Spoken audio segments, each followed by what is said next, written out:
Welcome to another in our series of Kehillat Israel podcasts. This is a recording of Rabbi Amy Bernstein's weekly Friday morning Torah study.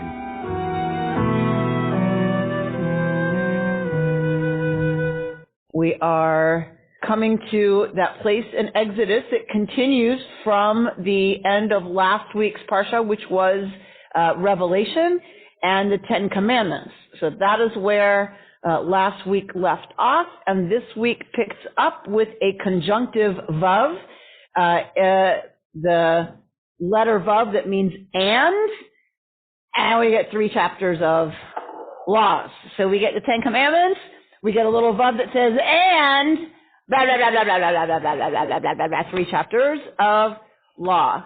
I read Rabbi Arthur Green's commentary on this week's Parsha. It's not here because it comes too late for me to include it usually.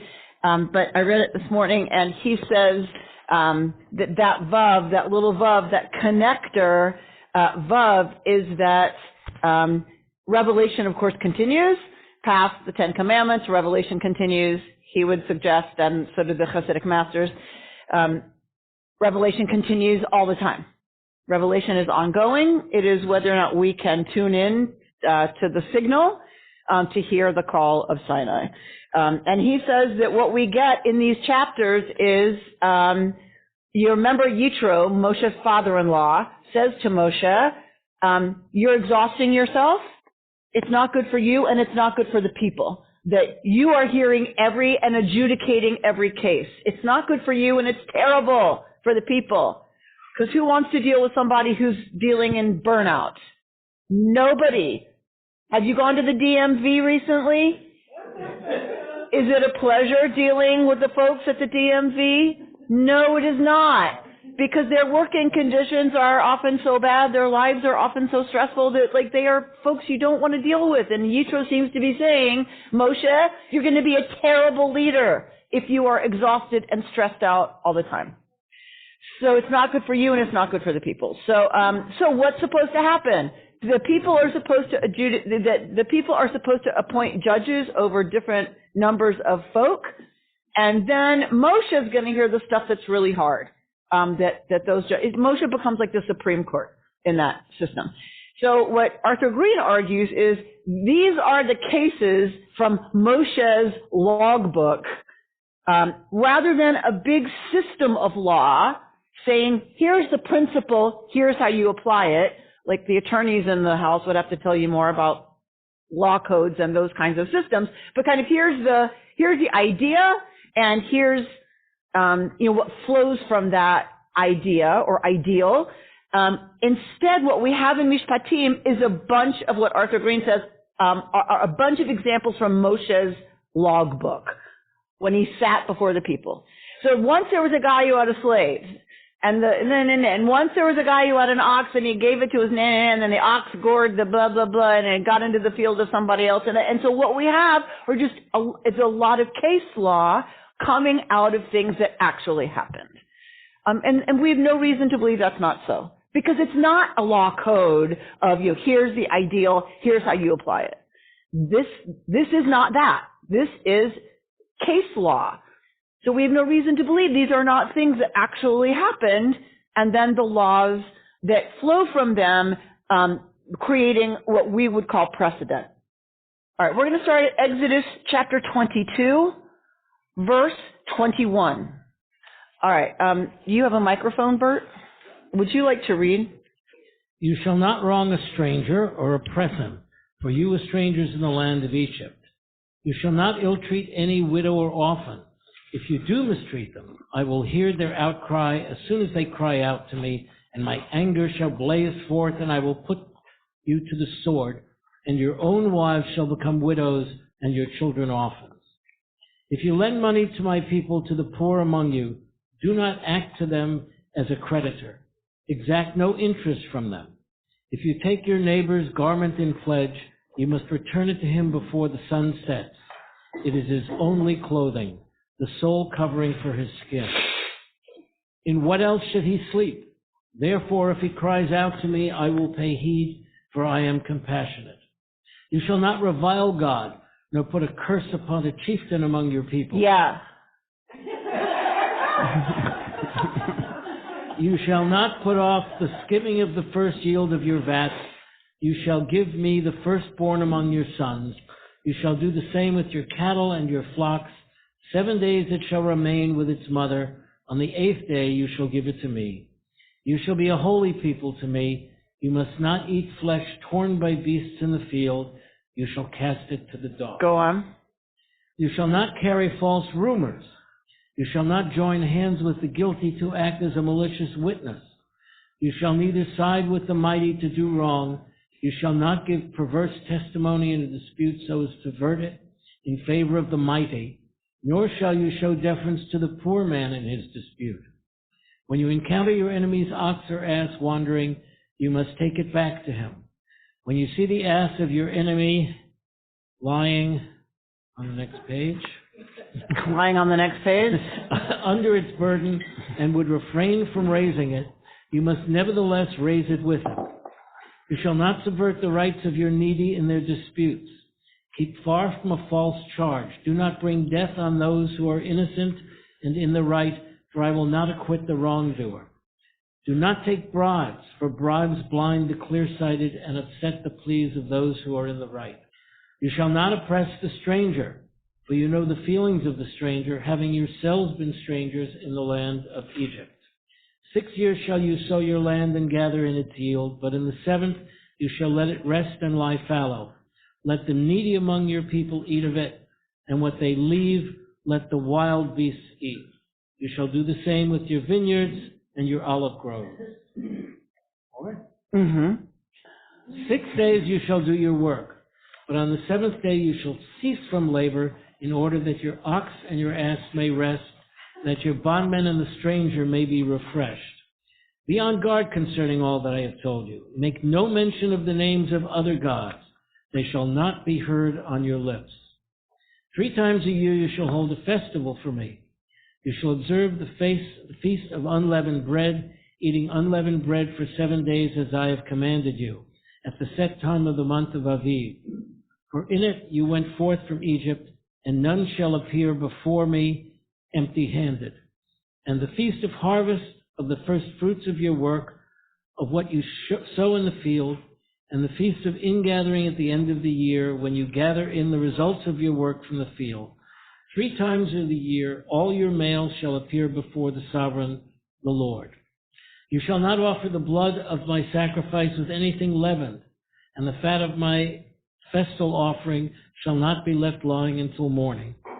The choice first fruits of your soil you shall bring to the house of the Lord your God. You shall not boil a kid in its mother's milk. All right, we'll stop here. All right, the reason I wanted you to keep going is because notice there is not a distinction between case law and ritual law.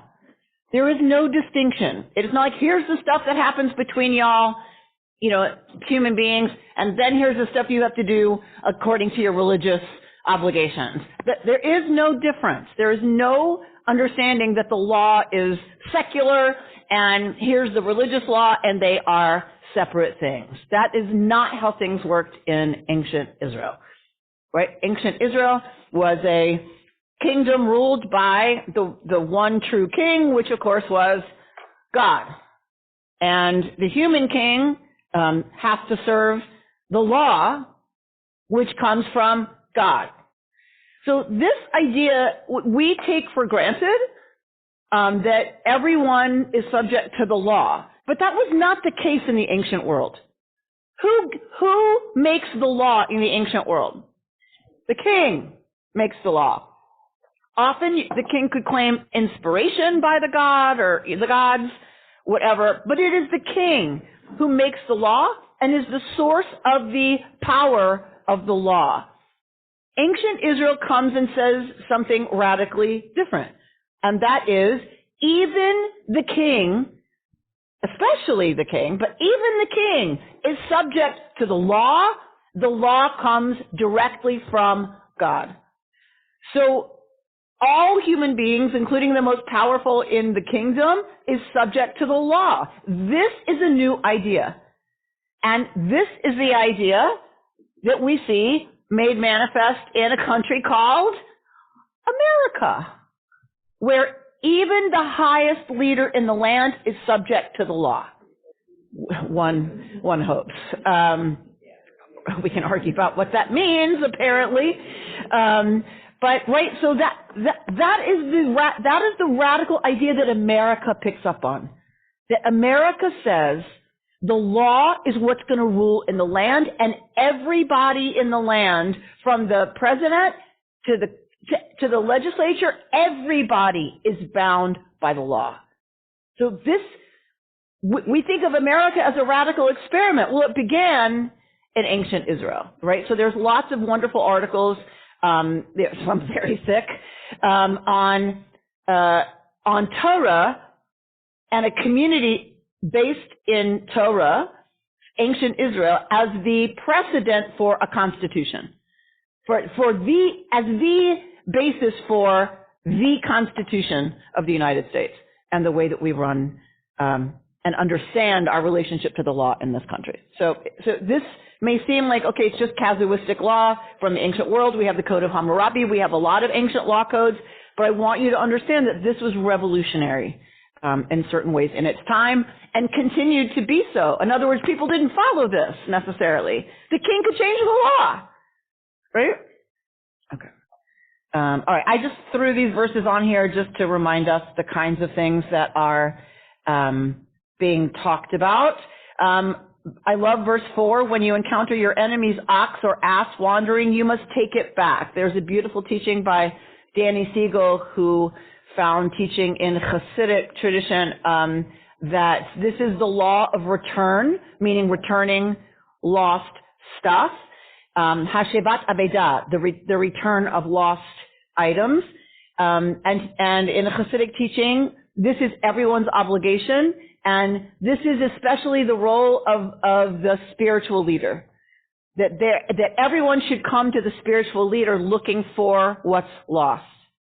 That everyone's lost something, and our job is to return it to each other. And particularly the spiritual leader of the community is there to help return what's been lost, to listen deeply and carefully to people and be able to speak and give in such a way that they are returning what the person has lost, which is just a beautiful, beautiful teaching. Mm-hmm. I understood from one of my husbands, who was a judge, that the vast difference, however, between the laws we just heard and English common law, which is a big part of our law, is that Jewish law, these ancient laws, really stress responsibility, and English common law stresses rights, and so do we in this country. Mm-hmm. So, I mean, you can write the essay as your homework that talks about what's the difference ultimately, right? Like, I get it, like responsibility versus rights, but also what's the deep difference, right, between rights and responsibility? They should go together. So Hashevat Aveda, the return of lost stuff. Someday there's going to be a sermon on it, because that's what the temple was when we get the commandment to come 3 times a year. If you lost something, you would come to the temple. Like if I left something in Jerusalem last Passover and I come on Shavuot, you come to the temple looking for what you left there on Pesach. So the temple actually was a big lost and found center. So someday I'm going to give a high holiday sermon on, isn't that what we still are?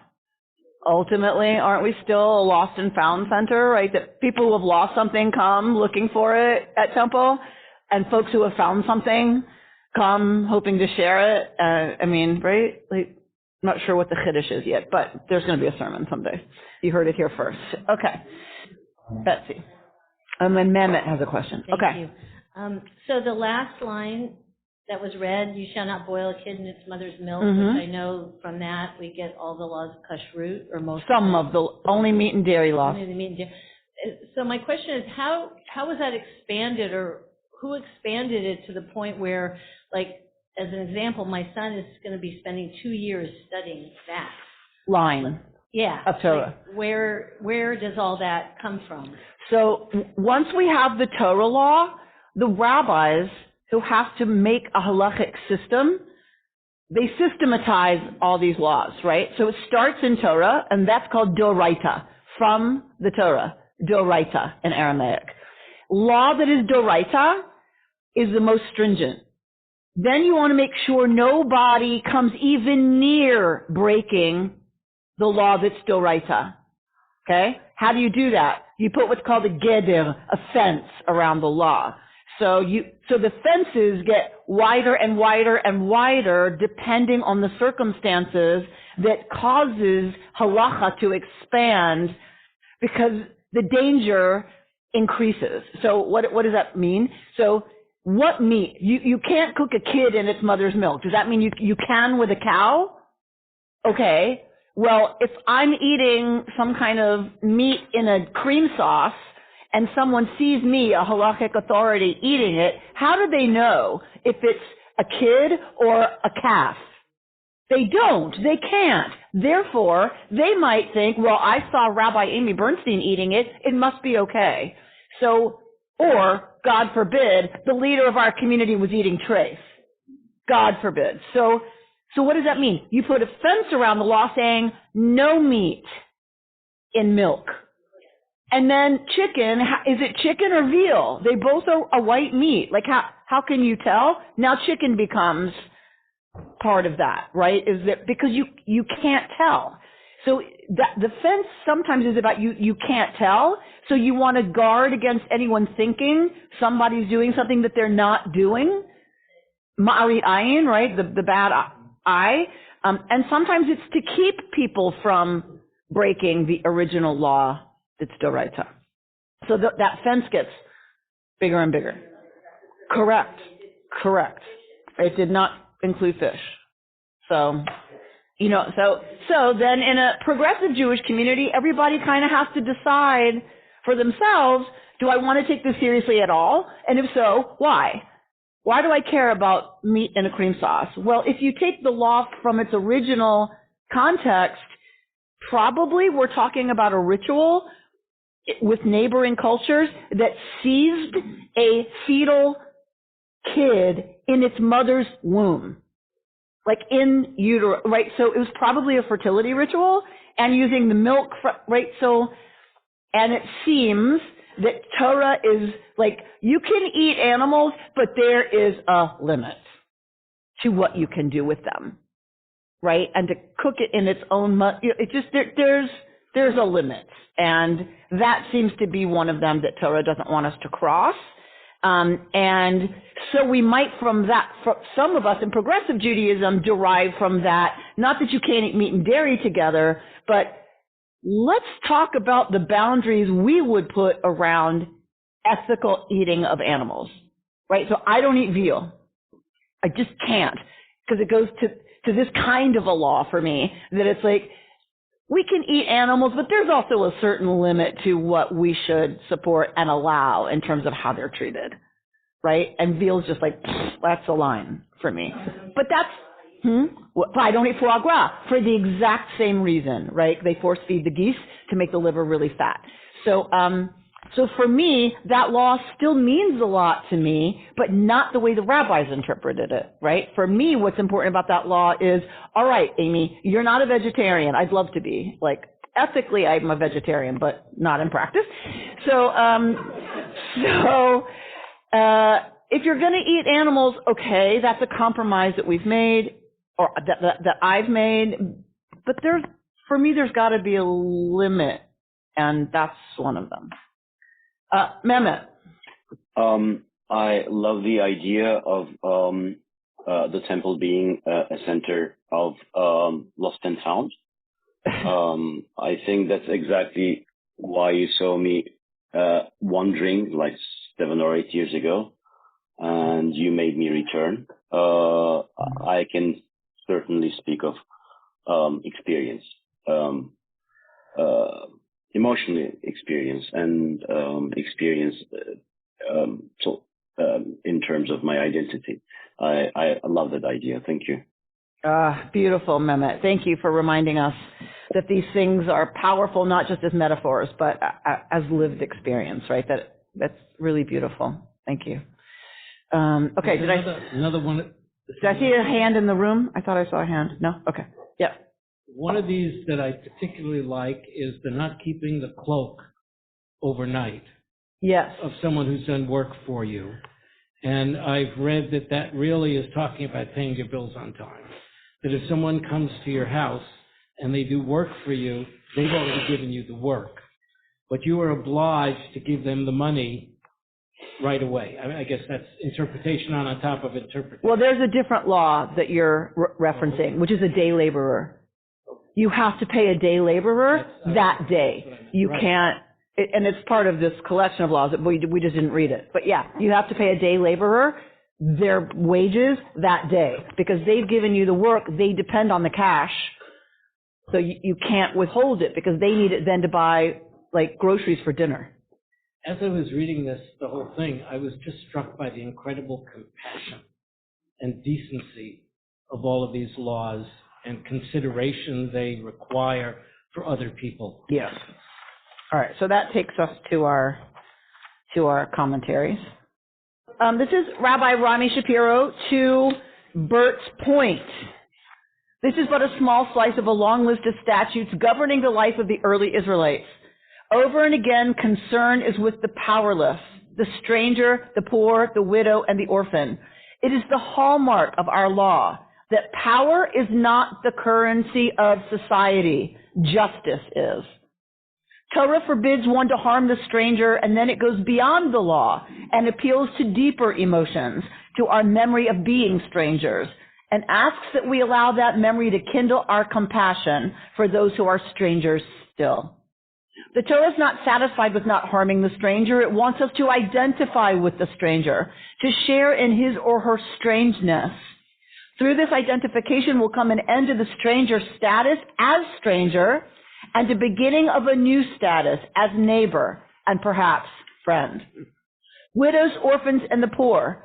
In the ancient Mideast, a woman without a man, either a father or a husband, or a child without a father had few rights and often suffered great abuses. Torah seeks to protect them by tying their welfare to God.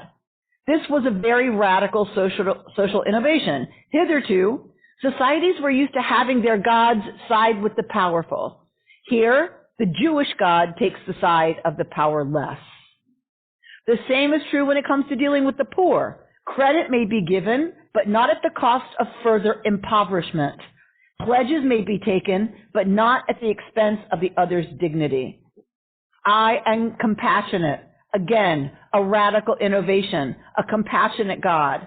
And we, created in that image, chosen to walk in that way as a light unto the nations, must ourselves be compassionate. The Jewish concept of God is a wholly new idea. It is not our concern for monotheism that makes our concept unique. Other peoples, the Egyptians included, experimented with that idea, right? Akhenaten. What makes the monotheism of the Jews so unique is its ethical component. Ours is an ethical monotheism. One God is not enough. It must be a commanding God who establishes ethical standards by which harmony is maintained and justice ensured. You shall be a holy people to me. What does it mean to be holy? Holiness is the state of compassion that reveals the unity and interdependence of all life and the mutual responsibility, to Judah's point, of each to the whole. We are holy when we treat others with respect and kindness. We are holy when we safeguard the powerless. We are holy when we protect the earth. We are holy when we see to the holiness of others. We are holy when we do holy things. And the bulk of Torah is a listing of what those things are. Carol? I keep thinking about what's going on in Syria and Egypt at this point in time and how the Jewish community is trying to... Syria and Egypt or Syria and Turkey? Syria, I'm sorry. And how the Jewish community is trying to get together and help. Anyway, that's what I was looking at when I was reading this. So, I don't know if I should go here. One of my friends in Israel is saying, yeah, we hear a lot about what we're doing in Turkey, not so much what we're doing in Syria. And that's a discussion in Israel right now among folks. Shelley? My mind goes to what is going on in Israel with the Arabs. Great. and the right of return, and that doesn't exist in Israel when it comes to Palestinians. So the challenge is always how to apply the principles that we stand for.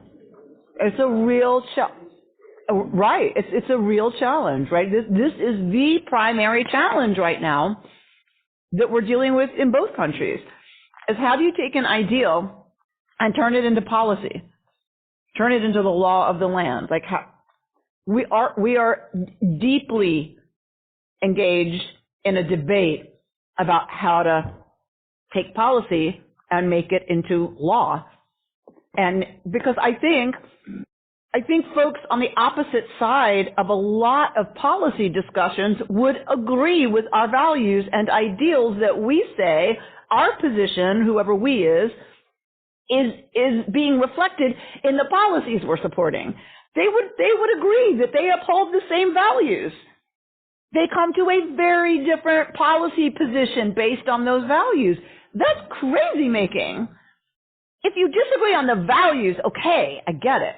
But when you agree on the values and then can't come diametrically opposed to what policy decisions that leads to, it's really, really, really difficult. Really difficult. George? Yes, it's the definition. God establishes the ethical standards by which harmony is maintained and justice ensured. And this is for all countries and all positions. They just define justice differently. They implement justice differently. They implement it differently. Right. But also in their values, it could be different. And is. And, it's right that I should be king and others should say. There's a lot of people who say that. I think I'm confused to your base point. What are you trying to say? Is that the concept of ethics, that all people, the Pharaoh had ethics. He just defined it differently than how we define ethics. But that's a big difference. Yes, that's what I'm saying. Yeah. That the Jewish position on ethics is defining justice in a particular way. Right. But other dictators especially have a different definition of justice. Yes. Let's look at Rabbi Rachel Goldenberg. This week's Torah portion, Mishpatim, is also called Sefer HaBrit, the Book of the Covenant. God gives this set of foundational laws to the Israelites in order to create a just and compassionate society. At the heart of these laws lie principles such as dignity for the poor and the stranger, responsibility of neighbors and even enemies for each other, and respect for life itself. We may not agree with all of the laws in this parsha, in particular the laws around slavery, women, and the laws involving capital punishment. However, the larger principles underlying these laws are some of the most sacred values we have. And in my understanding, and I would venture to say in the understanding of Rabbinic Judaism, a commitment to this brit brings with it a responsibility to wrestle with these laws and to amend and interpret as times change and as new contexts require. In saying that they will do and then understand, the Israelites express faith that because this system is rooted in God's vision for humanity, it will, or is intended to, create a just and loving society where they are safe and cared for. Where does this faith come from? I think that same verse, 24/7, has the answer. We will do. Na'aseh. Remember, Na'aseh v'nishma. We will do and then we'll hear. Sometimes faith has to come through doing. The Israelites have already done a whole lot. They've celebrated the first Pesach, departed from Egypt, walked through the parted sea, heard God's voice at Sinai. These external experiences have brought the Israelites an internal sense that they are loved and cared for and have a purpose. Especially in these challenging times, I too draw faith from doing, from my participation in our democracy through voting and advocacy and activism. When I stand in line at the booth or am squished shoulder to shoulder at a demonstration, when I attend a town hall meeting or leave yet another message on Senator Schumer's voicemail because he's flooded with calls, I remember that I am part of a nation that is founded on a system of sacred values. This system is intended and designed to create a just and caring society for me and my children. While the system has many flaws, And while there is certainly a dark side that rears up all too often, it is ultimately this lineage of love and caring expressed in our constitutional covenant that gives me faith to continue saying, I will do. Yeah? What I love about her piece is that it's very easy to sit back and despair. It's very easy to say, like, why should I have faith in the system? Like, look at us. We're like, it's ridiculous. So we could go there, or we can say some of our faith comes through doing, that when we participate, we increase our faith and trust in the system, if not where it's at right now. Yeah? Yes, Rita. I feel like I have to be schizophrenic in a way to handle this kind of Torah portion. Orthodox Jews believe that Torah was given from Sinai and everything is from God. Other Jews believe that we have created this system ourselves, and actually I would be more proud if the people created these rules. It sort of it makes me feel like we are even more special than if we were just chosen and we followed these rules. I mean, this is sort of rebellion against my Orthodox background, but I feel almost more proud if the people themselves had created this whole system of morality and ethics. I don't know. There's no answer. It's just something. Yeah. No. I know. I guess my instinct is I am very proud to come from a people who wrote a story about a God who cares about the oppressed. Okay. I don't have to be schizophrenic. Do you know what I mean?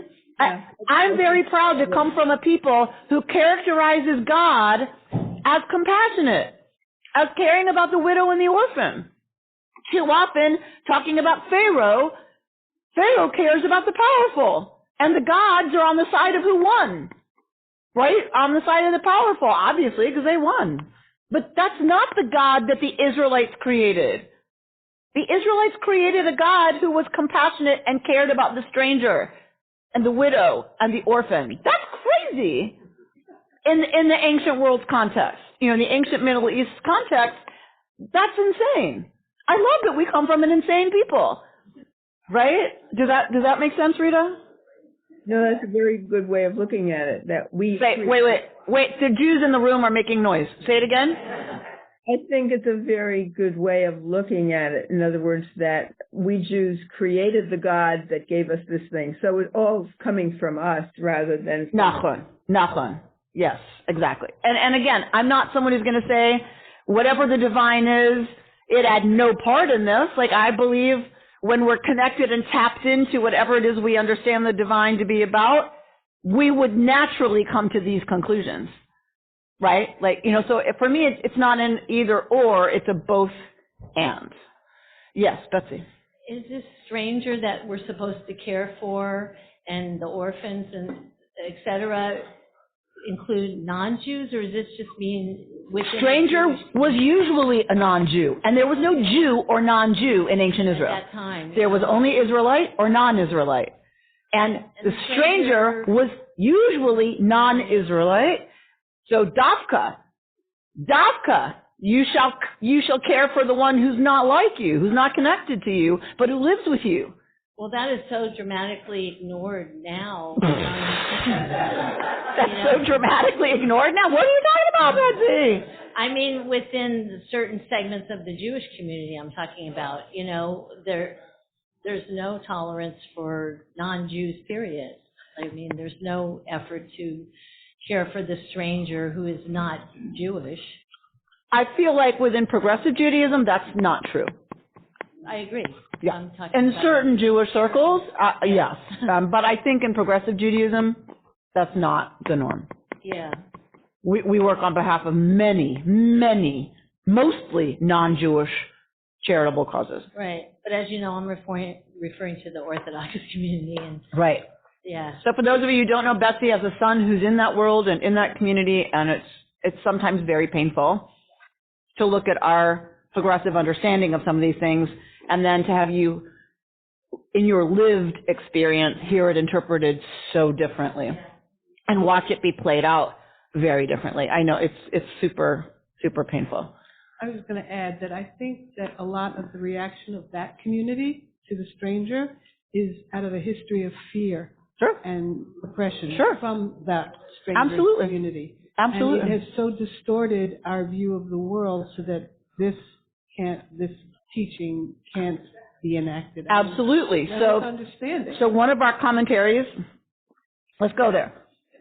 Rabbi John Lewis Aaron says, to your point, exactly, Lisa, one of the greatest challenges our ancestors faced after leaving Egypt was to find the appropriate way to use the experience of slavery and oppression to shape their political structures and social conscience.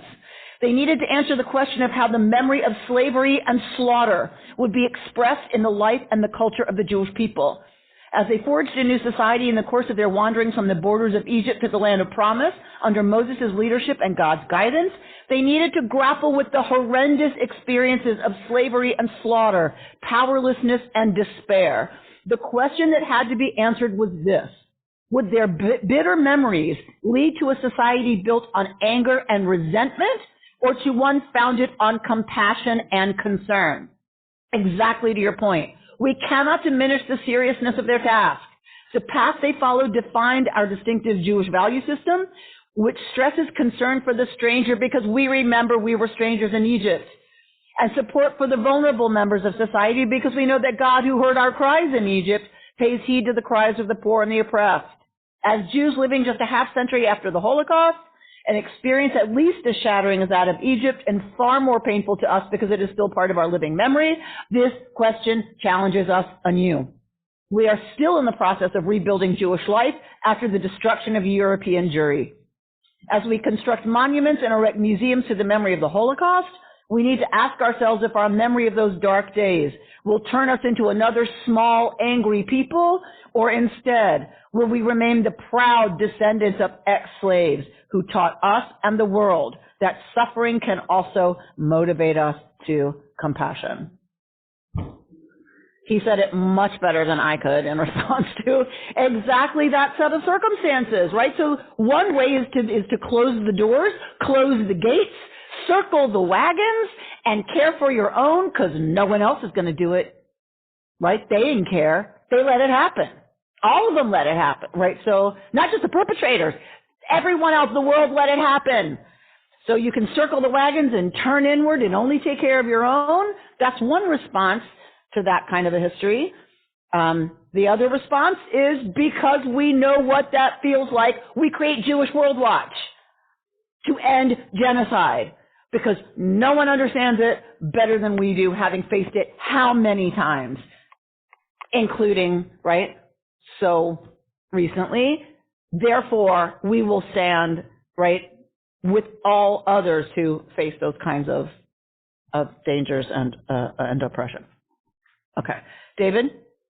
Amy, thanks. I'm somewhat unsettled a little bit by this discussion of values and behavior. And I want to use an example to show my frustration or my concern. Okay. Let's just assume that Moses got up in the morning and walked outside of his tent, and there was a homeless man lying right in front of his tent. Mm-hmm. And Aaron got up, and there was a homeless person lying outside of their tent. And they said, we have to help you. That's our value system. And we're going to provide housing for you, and we're going to move you to the housing.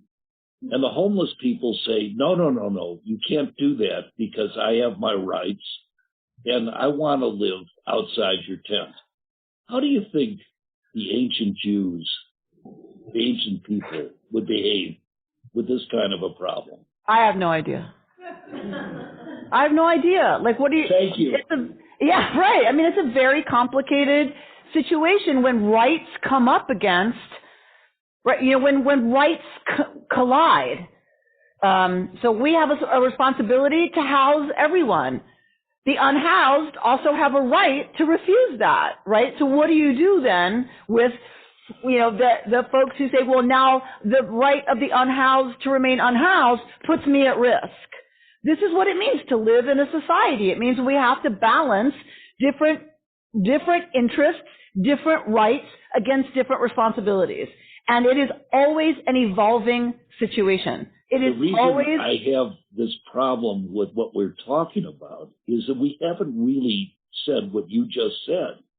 It seems very clear what our ethics should be and our values should be, and you would think that you could derive an answer from that, but it's not so clear. No. At all. No. And that's why Jewish law continued to evolve. So when Betsy asks, how did we get from you shall not see the kid in its mother's milk to no cheeseburgers or no chicken divan?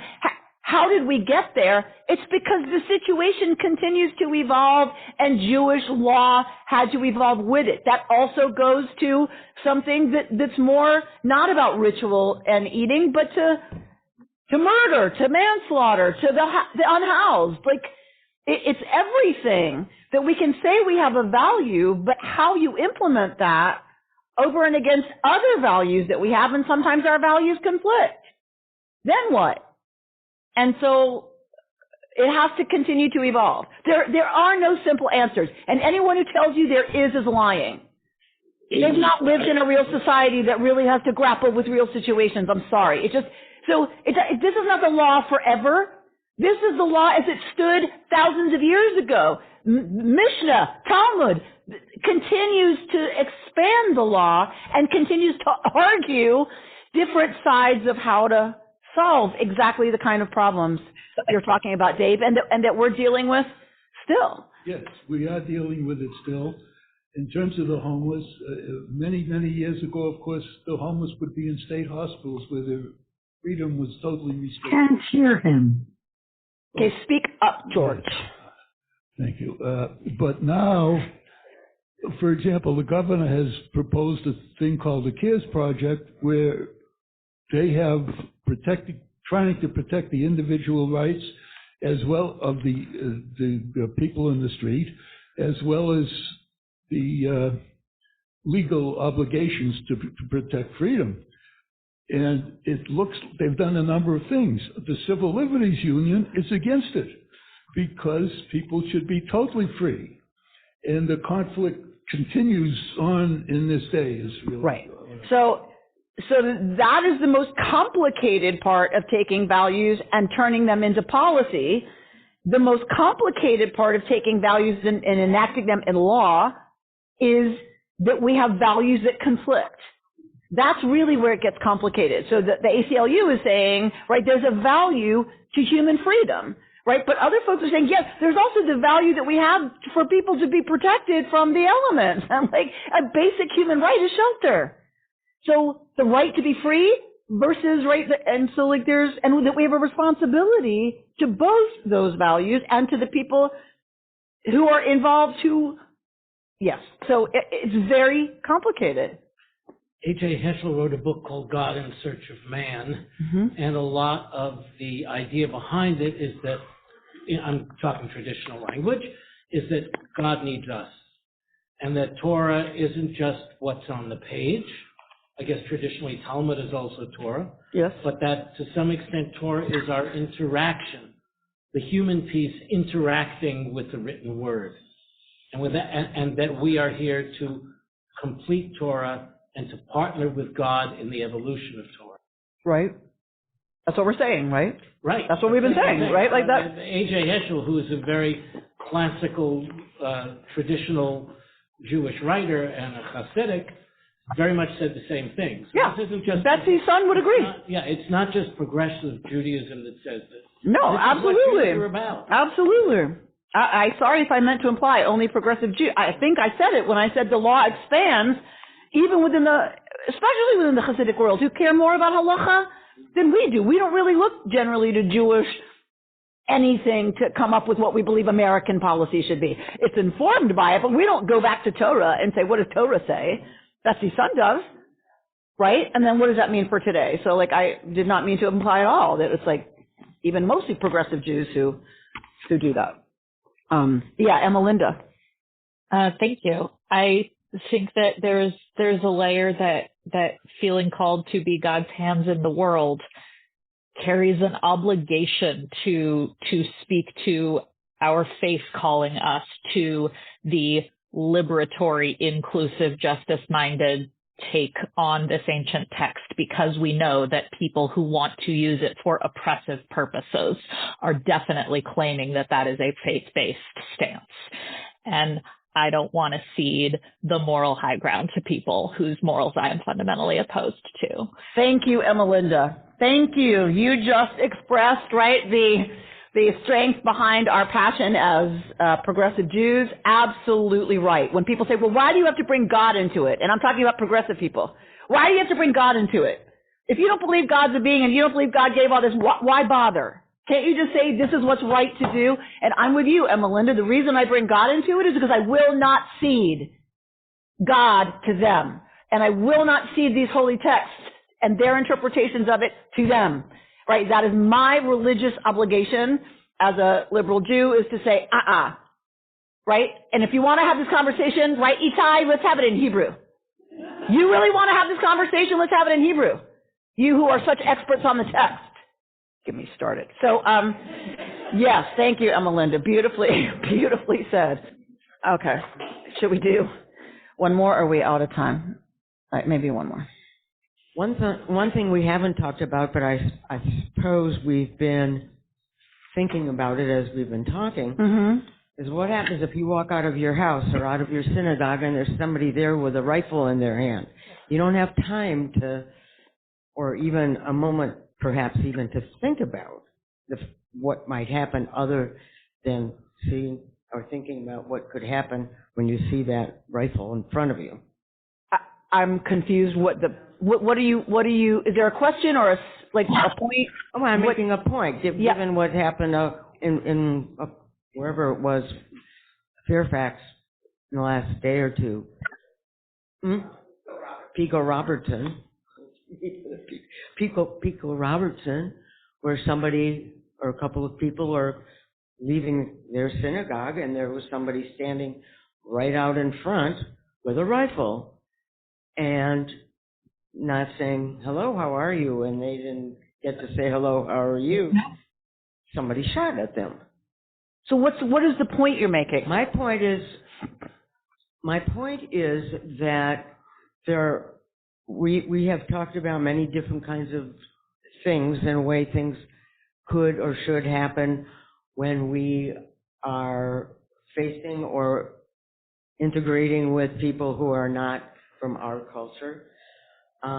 We have time to try to be part of the conversation and so forth. But sometimes there is no time for the conversation. Yeah, well, Torah's not interested in conversation with somebody with a gun. Torah's not interested. Torah would say shoot him. I'm just saying. We talked about many different ways it could happen and how Torah could be interested, but we didn't talk about what happens when it's not. Yes.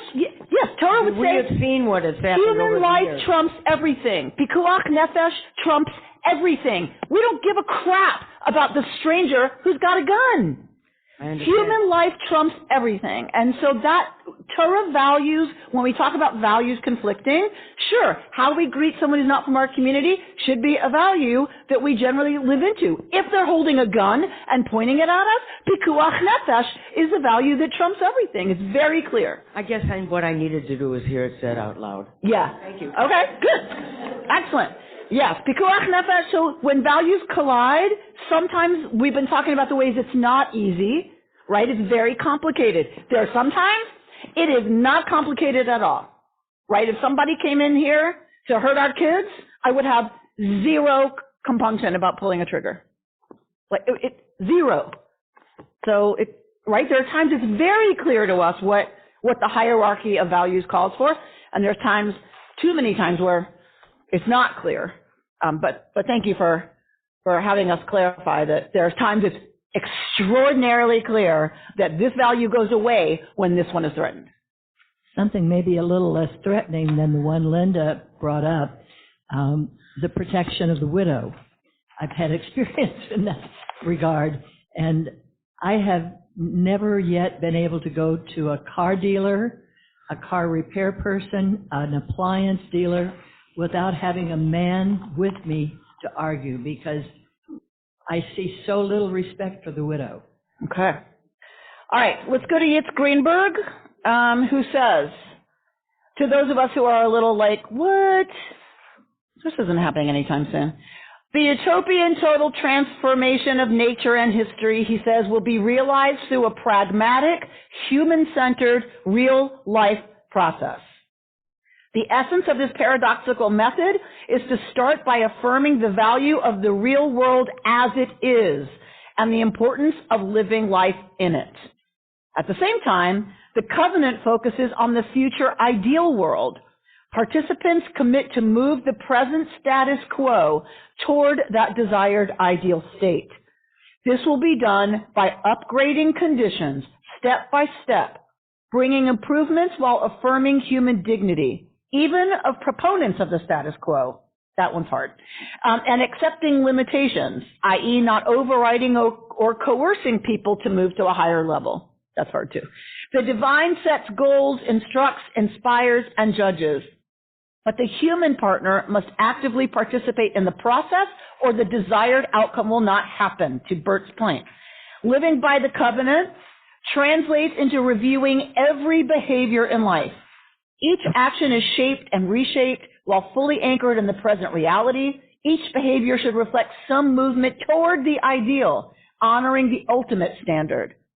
I defend the Torah's choice of temporarily, he's talking about laws about slavery and all those kinds of things, rather than just abolishing slavery. He's answering kind of those kinds of things. I defend the Torah's choice of temporarily incorporating social evils out of the belief that the future ideal world is best realized by the covenantal method. Partnership with God and between the generations, working via gradualism, compromises, respect for human nature and the dignity even of opponents, and never ceasing until complete repair is achieved, may be slower and morally compromised, but it will more likely get to the goal. I acknowledge the heavy human cost along the way. Still, I believe that there is a lesser toll and less human suffering in this method than has been done by the more ideologically driven, more universal, more immediate, totally demanding movements for redemption that have proliferated, particularly in recent centuries. So I know that was a mouthful. To me, it's really hopeful, because what Yitz Greenberg is saying is that's the point of covenant, is that the world is crap. That's the world we live in. Torah is not written for Eden. Torah is not necessary in Eden. Torah is necessary for a messy, messed up human world. And the point of covenant is to take everything as it is and to move it slowly, gradually, together, by compromising, by arguing, by settling sometimes, towards the ideal. And that as yucky as that can feel, because it's slow and it's messy, and we have to sometimes give up, right, part of what we really want and really believe should happen right now or yesterday, we have to give up, yes. Parts of what we want, yes. He says there's less human suffering and ultimately more long-lasting change in the direction that we want when we do it this way, rather than a totalitarian regime of what we want to see happen. Because as much as I argue about totalitarian regimes, and as much as I talk about authoritarianism and its dangers, don't you think I want one that's got our policies? Of course I do. A lot of us do. We don't want to admit it. We don't want to say it out loud, but I'll take the hits. I'll take the risk. I would love that. Let's have a totalitarian regime imposing all of our liberal values on the entire American society. But what happens with that, right? What happens when you impose that? Yitz Greenberg is saying that is not a covenantal model, because you're then violating the whole thing about choice and the whole thing about people being able to buy in, because you're imposing it. And that's against Torah, the ultimate Torah value, which is a covenantal relationship. And so for me, I needed to hear that teaching, because I get very impatient and it's very hard and it's easy to despair and say, right, well, if we have to compromise, and what, like gun safety, to Linda's point, like, what the heck is it going to take? How many children have to die before we have a discussion? Forget policy. Before we even have a national conversation about gun laws. Right? Like how? So I get super impatient, but Yitz's point is, don't know how many are going to have to die. But we have to do this. We're going to have to figure this out as a country together. It can't just be imposed. That is not the covenantal model. So it is a really important reminder and teaching for me, who gets a little impatient sometimes.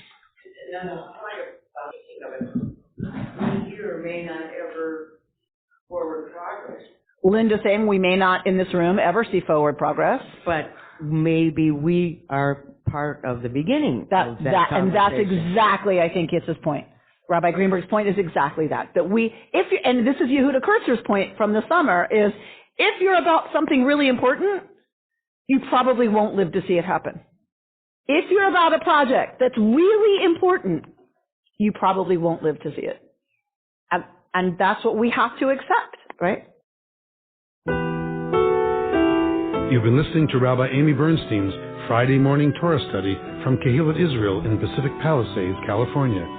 For more information, go to our website, www.ourki.org.